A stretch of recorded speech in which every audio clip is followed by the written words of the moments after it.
বাংলায় তন্ত্র নিয়ে আলোচনা করতে গিয়ে অনেক সময় তন্ত্রের নিজস্ব অভিজ্ঞতা বা যারা তন্ত্র চর্চা করতেন তাদের কথা শোনা হয়নি, বরং বাইরে থেকে তন্ত্রকে ব্যাখ্যা করা হয়েছে। ঔপনিবেশিক যুগের লেখকেরা তন্ত্রকে রহস্যময় হিসেবে তুলে ধরেছেন। অন্যদিকে অনেক জাতীয়তাবাদী সংস্কারক তন্ত্রকে সমাজে গ্রহণযোগ্য করে তুলতে গিয়ে তার কিছু দিককে মূলধারার ধর্মচর্চার সঙ্গে মিলিয়ে দেখানোর চেষ্টা করেছেন। এই দুই ধরনের আলোচনাতেই সেই বাস্তব জীবনের ছবি উঠে আসেনি, যেখানে তন্ত্র আসলে মানুষের জীবনের সঙ্গে গভীরভাবে জড়িয়েছিল। গান, আচার, আবেগ এবং প্রতিদিনের জীবনের টানাপোড়েনের ভেতর মানুষ দেবীর শরণ নিয়েছিল কৌতূহল বা রহস্যের জন্য নয়, বরং জীবনের অর্থ, ভরসা এবং দিশা খুঁজে পাওয়ার এক আন্তরিক প্রয়োজন থেকে।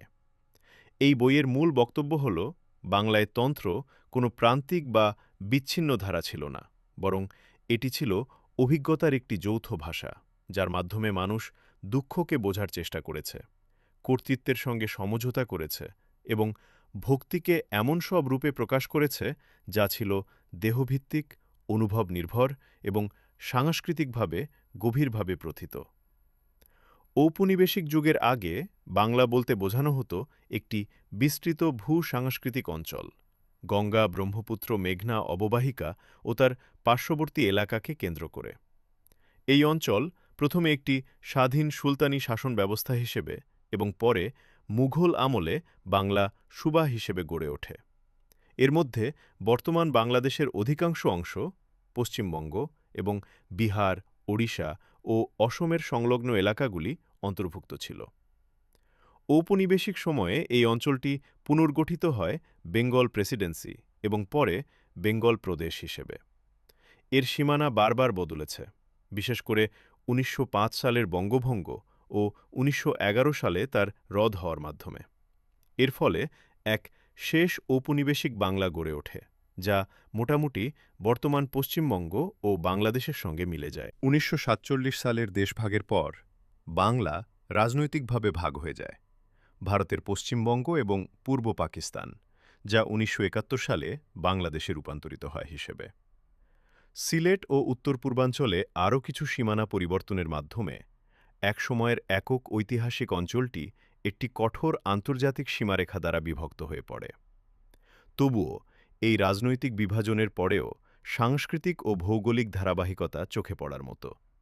সীমান্তের দুই পাশে একই বাংলা ভাষা, সাহিত্যিক ঐতিহ্য, সঙ্গীতধারা এবং দৈনন্দিন খাদ্যাভ্যাস একটি দীর্ঘ ও জড়িত সভ্যতাগত ইতিহাসের সাক্ষ্য বহন করে। একই সঙ্গে ধর্মীয় জনসংখ্যার গঠন ও রাষ্ট্র গঠনের ভিন্ন পথ দুই বাংলাকে আলাদা অভিজ্ঞতার দিকে নিয়ে গেছে। পশ্চিমবঙ্গ ভারতের একটি হিন্দু সংখ্যাগরিষ্ঠ রাজ্য, আর বাংলাদেশ একটি মুসলিম সংখ্যাগরিষ্ঠ রাষ্ট্র, যার জাতীয়তাবাদ কখনো ধর্মনিরপেক্ষ বাঙালি পরিচয়ের ওপর, আবার কখনো ইসলামী ভাবধারার ওপর নির্ভর করেছে। এই পার্থক্যগুলি প্রতিফলিত হয়েছে উৎসবের ক্যালেন্ডারে, যেমন কলকাতায় দুর্গাপূজার সর্বব্যাপী উপস্থিতি এবং ঢাকায় ভাষা আন্দোলনের স্মরণ, রমজান ও ঈদ-কেন্দ্রিক সামাজিক জীবনের গুরুত্বে। একইভাবে দেশভাগ ও ১৯৭১ সালের স্মৃতি, অভিবাসনের ইতিহাস এবং সীমান্ত অঞ্চলে নজরদারি ও চলাচলের ভিন্ন অভিজ্ঞতাও এই দুই বাংলার আলাদা সামাজিক বাস্তবতাকে স্পষ্ট করে তোলে। নির্দিষ্ট ব্যক্তিত্ব, সাধনা পরম্পরা, তীর্থযাত্রার পথ, কাব্যরীতি ও আচার অনুশীলন অনায়াসে বর্তমান পশ্চিমবঙ্গ ও বাংলাদেশের মধ্যে চলাচল করেছে। ঐতিহাসিক ব্যক্তিরাও তাদের জীবন যাপন করেছেন আজকের মানচিত্রভিত্তিক বিভাজনের বাইরে। এই অঞ্চলের ভেতরে শ্রেণী, জাত, ধর্ম ও স্থানীয়তার নানা বৈচিত্র্য অবশ্যই রয়েছে, কিন্তু তা সত্ত্বেও একটি অভিন্ন ভাষাগত, সাংস্কৃতিক ও ভক্তিমূলক দিগন্ত এখানে স্পষ্টভাবে কাজ করে।